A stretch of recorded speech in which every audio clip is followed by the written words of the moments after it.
मैं अजय कुमार मिश्रा, प्राचीन इतिहास, पुरातत्व एवं संस्कृति विभाग, बुद्ध स्नातकोत्तर महाविद्यालय कुशीनगर में सहायक आचार्य के पद पर कार्यरत हूँ। आज के हम इस वीडियो में चर्चा करेंगे एमए प्रथम वर्ष में पढ़ाए जाने वाले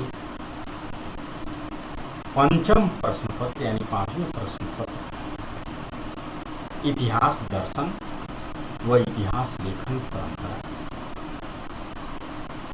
नामक पेपर में जो पहला टॉपिक है वो है इतिहास क्या है। इस विषय पर हम आज चर्चा करेंगे। मित्रों, जब हम ये देखते हैं कि इतिहास क्या है, इस विषय पर जब हम सोचना प्रारंभ करते हैं, इतिहास को जानना प्रारंभ करते हैं, तो इतिहास में तमाम चीजें आती हैं। एक सामान्य तौर पर यह कहा जाता है कि इतिहास जो बीत गया वो इतिहास है, लेकिन अपने आप में इतिहास शब्द का यह सही व्याख्या नहीं। भविष्य अंधकारमय, वर्तमान भार स्वरूप, आत्मसंतोष के लिए अतीत का अध्ययन ही इतिहास है। सामाजिक विज्ञान के मूल स्रोत इतिहास के संबंध में परंपरागत विभिन्न अवधारणाएं रही हैं। इतिहास वास्तव में ऐतिहासिक स्रोतों, अभिलेखों, संस्मरणों में वर्णित घटनाओं का न तो विवरण है और न तो अतीत तथा वर्तमान के बीच अनवरत परिसंवाद। अधिकांश घटनाएं मनुष्य की कृतियां होती हैं जिनके पीछे मानवीय मस्तिष्क की भूमिका निर्णायक होती है। इतिहासकार द्वारा इन घटनाओं के अंतः स्तर में प्रवेश कर क्रियाकलापों के परिवेश में मानवीय मस्तिष्क को समझना ही इतिहास है। इतिहासकार समसामयिक सामाजिक रुचि तथा आवश्यकता के अनुसार अतीत की घटनाओं का निरूपण करता है। उसके प्रयास का लक्ष्य अतीत तथा वर्तमान के बीच एक ऐसे सेतु का निर्माण करना है जिनके माध्यम से वह सामाजिक समसामयिक समाज को अतीत का अवलोकन कराकर अतीत के उद्धरणों द्वारा प्रशिक्षित करे तथा भविष्य का मार्गदर्शन कर सके। इतिहासकार इस सेतु पर चक्रीय प्रकाश स्तंभ होता है, जिसका उद्देश्य अतीत का अवलोकन करना, वर्तमान को प्रकाशित करना तथा उज्जवल भविष्य के लिए दिशा निर्देश करना है। इतिहासकार की इस निरंतर प्रक्रिया से ही इतिहास का उद्भव तथा विकास होता है। जीव की जिज्ञासा, सृष्टि के सर्जन विसर्जन, जातियों के उत्थान पतन एवं राष्ट्रों के वैभव पराभव का कारणात्मक तथा परिणात्मक विश्लेषण विभिन्न विधाओं के माध्यम से किया गया है। परंतु काल ही इतिहास की आत्मा है। काल का कलन ही इतिहास की विधा है। काल के नाभिक बिंदु से विविध व्यासों से विनिर्मित वृत्तों की परिमेय एवं अपरिमेय प्रमेयों की भांति इतिहास रूपम एवं प्रतिरूपम है। अब हम इतिहास की शब्द की उत्पत्ति पर चर्चा करेंगे। प्राचीन भारतीय वाङ्मय में इतिहास शब्द का प्रयोग प्राप्त होता है। इस शब्द की व्युत्पत्ति इति, धन और धन आस, इन तीन शब्दों से निष्पन्न है, जिसमें आस धातु महत्वपूर्ण है। जो संतार्थ व्यापक है। ऋग्वेद में त्वे धर्मा आस्ते, यात्रा मृतास आस्ते, सुपर्णा एत आस्ते तथा भारतीय तथा यूरोपीय भाषाओं में भी आस के रूप प्राप्त होते हैं। ग्रीक भाषा में एस्ते, होमर काल में एति, अवेस्ता में अहंते तथा आहंते, पाली भाषा में अच्छति तथा प्राकृत भाषा में आस, अच्छ का विकास ध्यान देने योग्य है। इस व्युत्पत्ति से इति धन ह धन आस का अर्थ है कि निश्चित रूप से ऐसा हुआ, अर्थात अतीत के जिन वृत्तांतों की सत्ता थी और हम विश्वास के साथ प्रमाणित कर सकें वह इतिहास है। आचार्य दुर्ग ने अपनी निरूप भाष्य वृत्ति में इति धन ह धन आस की व्याख्या में लिखा है कि इति है वो मासी दीति यह कथ्यते स इतिहास, अर्थात यह निश्चित रूप से इस प्रकार हुआ था, यह जो कहा जाता है वह इतिहास है। व्युत्पत्ति की दृष्टि से जर्मन शब्द से इतिहास शब्द की उत्पत्ति मानी जाती है।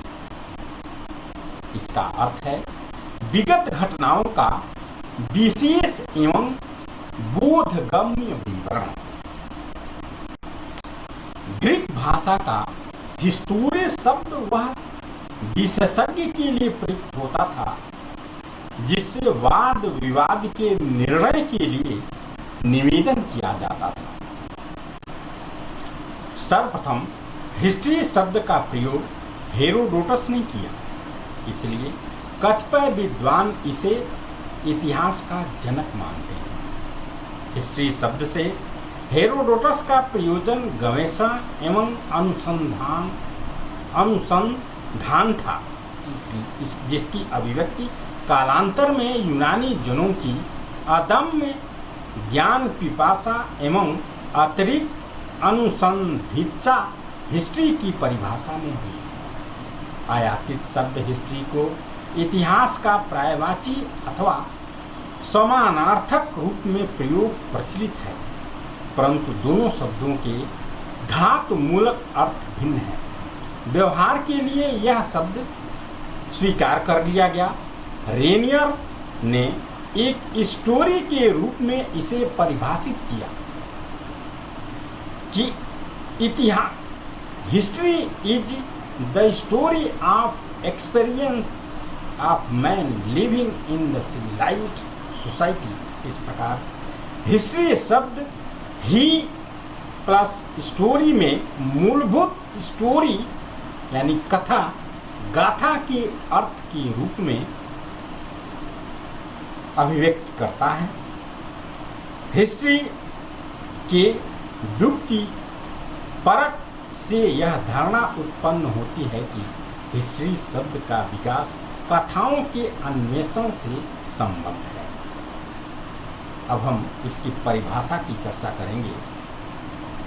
प्रसिद्ध इतिहासकार रेनियर का कथन है कि परिभाषा किसी विषय के मूलभूत तत्व को स्पष्ट रूप से प्रस्तुत करने की एक शाब्दिक प्रक्रिया है। इतिहास की सर्वमान्य परिभाषा का अभाव देखकर ही इतिहासकार चार्ल्स फर्थ ने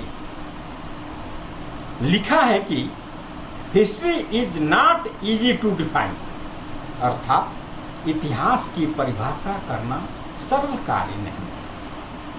फिर भी इतिहासकारों ने अपने अपने दृष्टिकोण से इतिहास को परिभाषित करने का प्रयास किया है। इतिहास कहानी है, कुछ विद्वानों ने इतिहास को मात्र कहानी स्वीकार किया है।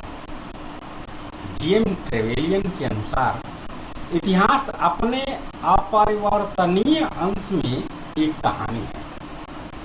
फ्रेंच अकादमी के इस विषय पर विचार प्रस्तुत किया है कि इतिहास स्मरण योग्य वस्तुओं की कहानी है। डच इतिहासकार हुइजिंगा ने इतिहास को अतीत की घटनाओं का उल्लेख स्वीकार किया है। एफ.एस. ओलिवियर के शब्दों में इतिहासकार को केवल कहानी बताना चाहिए, इस कहानी के स्वरूप को उपदेश तथा नैतिक विचारों से दुष्कृत नहीं करना चाहिए। यदि इतिहास को मात्र कहानी स्वीकार किया जाए तो इतिहास स्वरूप और उद्देश्य क्या होना चाहिए? हेनरी रिपेन के अनुसार इतिहास समाज में रहने वाले मनुष्यों के कार्यों एवं उपलब्धियों की कहानी है, परंतु यह परिभाषा भी त्रुटिपूर्ण है, क्योंकि समाज में रहने वाले सभी व्यक्तियों के कार्यों एवं उपलब्धियों का उल्लेख इतिहास में नहीं होता है।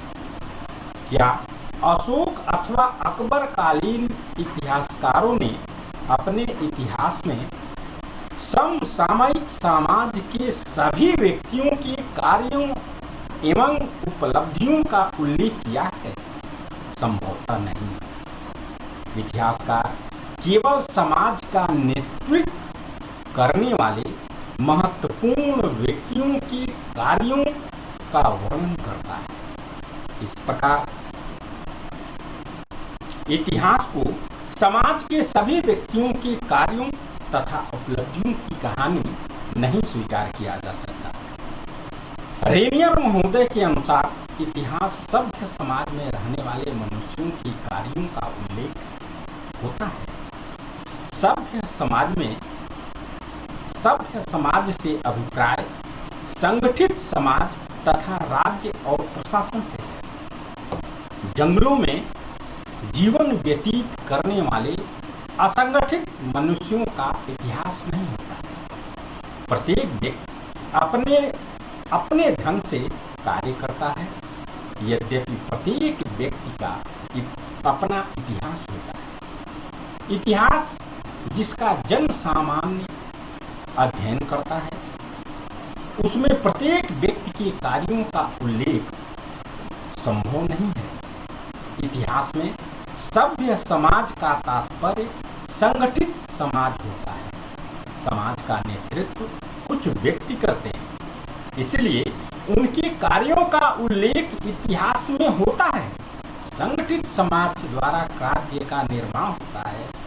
राज्य का शासन शासक द्वारा होता है। इसलिए यार्क पावेल ने इतिहास को राज्य से संबंधित कार्य व्यापार का उल्लेख माना है। उन्होंने सामाजिक राज्य में रहने वाले मानवीय कार्यों एवं उपलब्धियों को इतिहास स्वीकार किया है।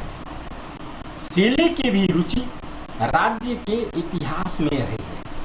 अतः इतिहास समाज तथा राज्य का नेतृत्व करने वाले मनुष्यों के कार्यों एवं उपलब्धियों की कहानी है। इतिहासकारों का कुछ वर्ग यह मानता है कि इतिहास सामाजिक विज्ञान है। इतिहास को समाज का सर्वांगीण चित्रण कहा जाता है। इतिहास मानवीय कार्यों का वर्णन मात्र ही नहीं, अपितु उन नियमों की गवेषणा है जिनके परिणाम स्वरूप प्रगति, विकास तथा पतन होता है। यही नहीं, जो राजनीतिक, सामाजिक तथा आर्थिक परिवर्तनों के कारण मात्र होते हैं। अतः इतिहास में उन शक्तिशाली प्रवृत्तियों का उल्लेख होना चाहिए जिन्होंने विभिन्न युगों की परिस्थितियों को प्रभावित किया है। सर चार्ल्स फर्थ ने लिखा है कि इतिहास मानवीय सामाजिक जीवन का वर्णन है। इसका उद्देश्य सामाजिक परिवर्तनों को प्रभावित करने वाले उन सक्रिय विचारों का अन्वेषण है जो समाज के विकास में बाधक अथवा सहायक सिद्ध हुए। इन सभी तथ्यों का उल्लेख इतिहास में होना चाहिए। एल राउज महोदय ने भी इस तथ्य को मान्यता प्रदान करते हुए कहा है कि इतिहास भौगोलिक तथा वातावरण के परिवेश में समाज में रहने वाले मनुष्यों का उल्लेख है। सामाजिक तथा सांस्कृतिक उद्भव एवं विकास मनुष्य तथा पर्यावरण की अंतःक्रिया की प्रक्रिया होते हैं। मनुष्य भौगोलिक परिस्थितियों में कार्य करता है तथा विचार करता है। भौगोलिक परिस्थितियां मनुष्य की कार्य क्षमता को प्रभावित करती हैं। समाज तथा संस्कृति का विकास पर्यावरण के परिवेश में होता है। अरब, यूरोपीय, भारतीय, चीनी, जापानी तथा अफ्रीकी समाज तथा संस्कृति को भौगोलिक परिस्थितियों ने काफी प्रभावित किया है। अतः इतिहास अध्ययन के समय भौगोलिक परिस्थितियों तथा वातावरण को भी ध्यान में रखना चाहिए। मंगोलों को भी लड़ाकू जाति बनाने में भौगोलिक परिस्थितियों का निर्णायक दायित्व रहा है।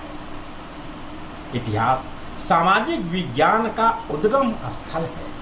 इसका अभिप्राय यह है कि इतिहास में सामाजिक, राजनीतिक, आर्थिक तथा सांस्कृतिक विकास का उल्लेख अपरिहार्य है। इसलिए हेनरी रिपेन महोदय ने कहा है कि इतिहास अतीत में स्थित मानवीय समाज के विकास का व्याख्यात्मक विवरण है। ऑक्सफोर्ड इंग्लिश शब्दकोश के अनुसार इतिहास में किसी देश, समाज तथा मनुष्य से संबंधित सभी घटनाओं का उल्लेख होता है। इतिहासकारों का एक वर्ग यह मानता है कि इतिहास ज्ञान है। इतिहास एक प्रकार का ज्ञान है। इतिहास दर्शन है जो उदाहरणों द्वारा ज्ञान प्रदान करता है। चार्ल्स फर्थ महोदय के अनुसार इतिहास ज्ञान की एक शाखा ही नहीं अपितु एक विशेष प्रकार का ज्ञान है जो मनुष्य के दैनिक जीवन में उपयोगी है। मनुष्य इतिहास का अध्ययन अतीत के उदाहरणों से ज्ञान प्राप्त करने के लिए करता है। प्रथम तथा द्वितीय विश्व युद्ध के भयावह परिणाम आधुनिक राजनयिकों के समक्ष ऐसे उदाहरण हैं कि कोई भी राष्ट्र परमाणु अस्त्रों द्वारा विनाशकारी विश्व युद्ध की कल्पना भी नहीं कर सकता। अपने विचार के समर्थन में सर चार्ल्स फर्थ ने वाटर रेले के विचार को उद्धृत किया है। इतिहास का उद्देश्य अतीत के उदाहरणों द्वारा ऐसी शिक्षा प्रदान करना है जो मनुष्य की इच्छाओं और कार्यों का मार्गदर्शन कर सके। अलाउद्दीन खिलजी ने सिकंदर महान की असफलता को देखकर विश्व विजय की योजना का परित्याग किया। आज कोई भी राजनयिक अथवा राष्ट्राध्यक्ष नेपोलियन, हिटलर, मुसोलिनी का अनुकरण नहीं करना चाहता। इस प्रकार इतिहास एक प्रकार का ज्ञान है। कलिंगवुड तथा क्रोचे ने भी इस तथ्य को मान्यता प्रदान करते हुए कहा है कि ऐतिहासिक ज्ञान मानव संबंधी ज्ञान का स्रोत है। ऐतिहासिक ज्ञान मानव ज्ञान का सर्वश्रेष्ठ रूप है। विको तथा डिल्थे का अनुसरण करते हुए क्रोचे कहता है कि मनुष्य प्रवृत्ति के परिमंडल की अपेक्षा स्वयं अपने परिमंडल को अधिक गहराई से समझ सकता है। इसके अतिरिक्त ऐतिहासिक ज्ञान के सापेक्षतावाद तथा इसमें वैज्ञानिक ज्ञान के यथार्थवादी स्वरूप के पार्थक्य पर बल देकर वह ऐतिहासिक ज्ञान की विशेषता पर प्रकाश डालता है। कलिंगवुड की भी यही धारणा है। इतिहास एक अद्वितीय प्रकार का ज्ञान है तथा यह मानव के संपूर्ण ज्ञान का स्रोत है। इस प्रकार इतिहास को ज्ञान की मान्यता प्रदान की गई।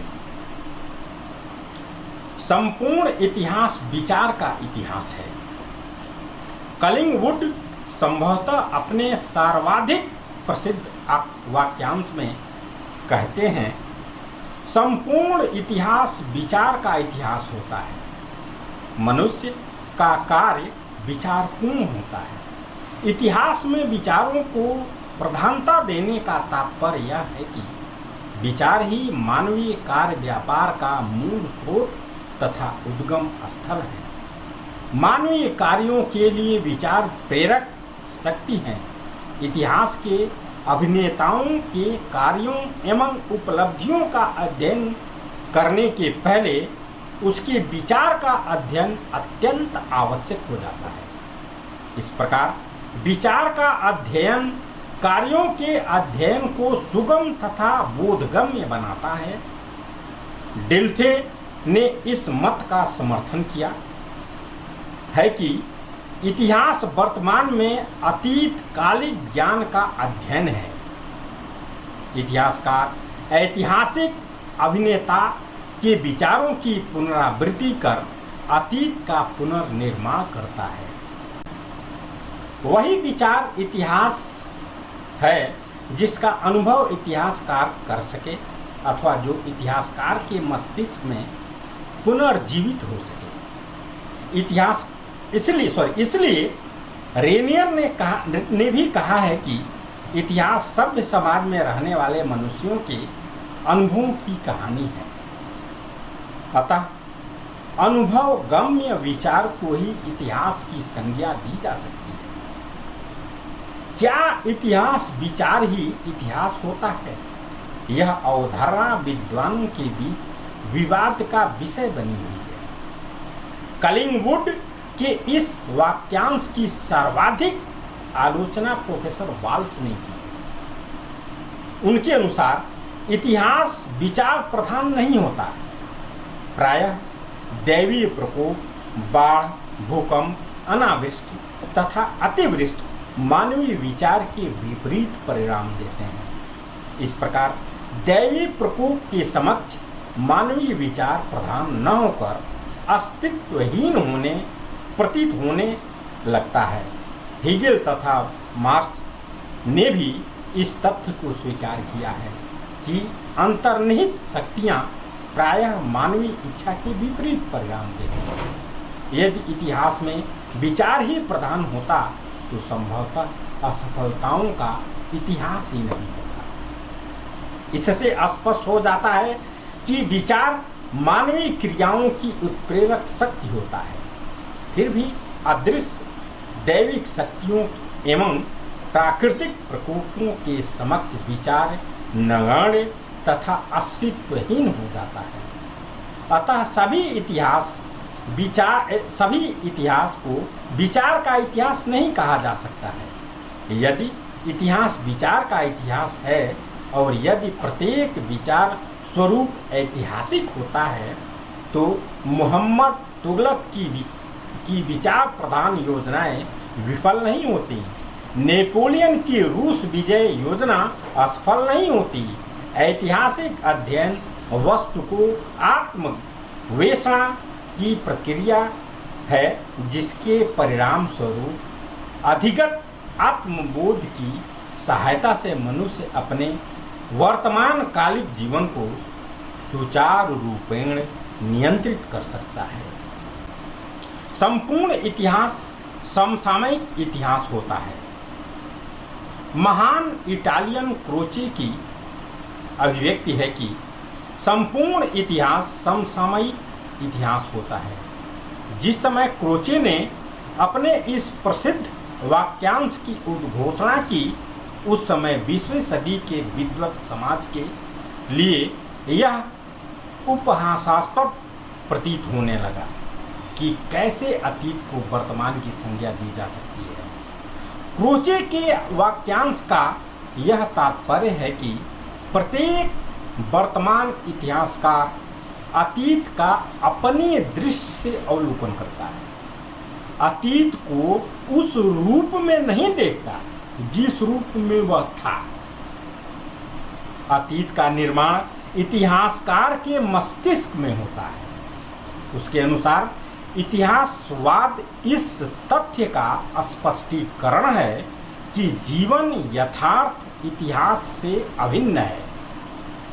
यथार्थ को ऊपरी इतिहास तथा इतिहास अर्थात विचारों एवं मूल्यों के जगत तथा उसका प्रकाशन करने वाले निचस्थ जगत में विभक्त नहीं किया जा सकता। क्रोचे का आशय है कि घटनाएं तथा विचार सभी इतिहास प्रवाह के अभिन्न अंग हैं। उसका विषय वस्तु यह है कि वर्तमान कालिक जीवन से संबंध होने के कारण इतिहास सदैव समसामयिक होता है एवं समसामयिकता की विशिष्टता यह है कि वह उसे इतिवृत्ति से पृथक करती है। क्रोचे के अनुसार वर्तमान कालिक जीवन में अभिरुचि ही किसी को अतीत का अन्वेषण करने के लिए प्रेरित कर सकती है, किंतु इन अभिरुचियों की भूमिका और भी महत्वपूर्ण होती है। क्रोचे हीगेल के उस विचार से सहमत हैं कि ऐतिहासिक प्रक्रिया में चेतना ही गतिमान तत्व है। इस प्रकार समसामयिकता इतिहास का आवश्यक लक्षण है। साथ ही इतिहास तथा जीवन का संबंध एकात्मक से है। प्रमाण विहीन इतिहास निरर्थक होता है।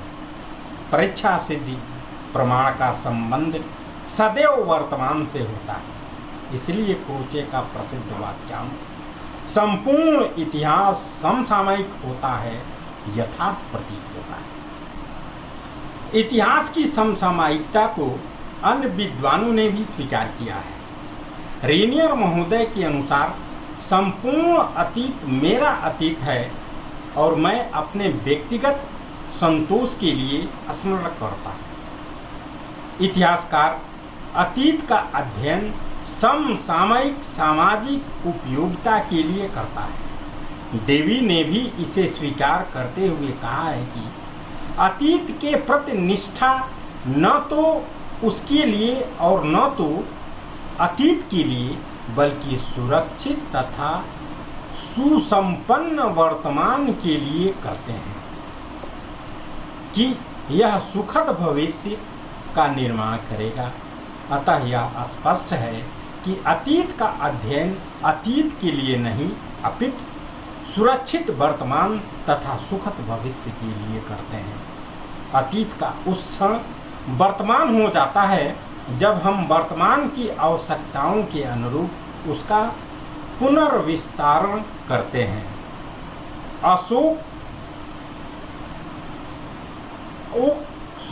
ओकसाट ने भी कहा है कि व्यवहारिक अतीत की आधारशिला पर ही वर्तमान का निर्माण हुआ है जो भविष्य को प्रभावित करेगा।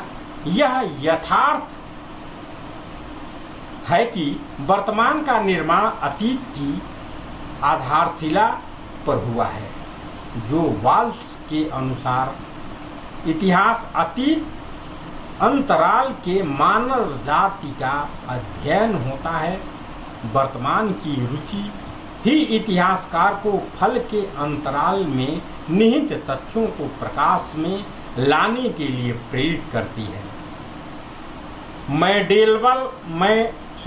मैडेलबाम ने अतीत के वर्तमान रुचि को प्रधानता दी है। अतीत का अध्ययन अतीत के लिए नहीं है अपितु वर्तमान समाज की उपादेयता के लिए किया जाता है। प्रोफेसर गुलब्रेथ का मत है कि अतीतकालिक घटनाओं के प्रस्तुतिकरण में इतिहासकार वर्तमान आवश्यकताओं को ध्यान में रखकर महत्वपूर्ण भूमिका अदा करता है। वर्तमान में सामाजिक रुचि तथा उपादेयता को प्रधानता देने का अभिप्राय इतिहासकार को समसामयिक मान्यता प्रदान करना है। इतिहास अतीत तथा वर्तमान के बीच सेतु है। इतिहास क्या है, अभी भी एक विचारणीय प्रश्न है। जी.आर. एल्टन के अनुसार इतिहास जिसे लिखता है इतिहासकार जिसे लिखता है वही इतिहास है। इतिहासकार के अतीत की सामग्री अतीतकालिक ऐतिहासिक तथ्य होते हैं तथा इतिहासकार वर्तमान का प्रतिनिधित्व करता है। सभी ऐतिहासिक तथ्य अपने युग के प्रतिमानों द्वारा प्रभावित इतिहासकार का व्याख्यात्मक विवरण होता है।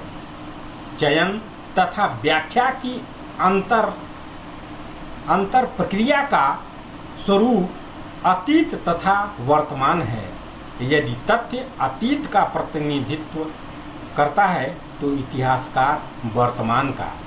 E.H. कार ने उचित ही कहा है कि वस्तुतः इतिहासकार तथ्य के बीच अंतः क्रिया की अविच्छिन्न प्रक्रिया तथा वर्तमान और अतीत के बीच अनवरत परिसंवाद है। इस प्रकार इतिहास को अतीत तथा वर्तमान के बीच अनवरत परिसंवाद कहा गया है। यह एकांकी व्यक्तियों के बीच संवाद नहीं, अपितु अतीतकालिक तथा वर्तमानकालिक समाज के बीच संवाद है। इस प्रकार अतीत तथा वर्तमान इतिहास में एक दूसरे से संपृक्त है। हेगेल की भांति E.H. कार ने भी वर्तमान में इतिहास का अवसान कर दिया। इन दोनों विद्वानों की दृष्टि में भविष्य का कोई महत्व नहीं है। वास्तविकता यह है कि इतिहास में अतीत, वर्तमान तथा भविष्य का समान रूप से महत्व है। वर्तमान में रुचि इतिहासकार को अतीत के अवलोकन के लिए प्रेरित करती है। भावी पीढ़ी के सुखद भविष्य की कल्पना उसके मस्तिष्क में रहती है। एल्टन तथा राके ने भविष्य को इतिहास में महत्वपूर्ण स्थान दिया। भारतीय महर्षियों ने वेदों, पुराणों तथा महाकाव्यों की रचना स्वतः सुखाए नहीं, अपितु भावी पीढ़ी के लिए किया। इतिहास क्या है? इसके उत्तर में यह कहा जा सकता है कि इतिहास अतीत और वर्तमान को पृथक करने वाला एक सेतु है।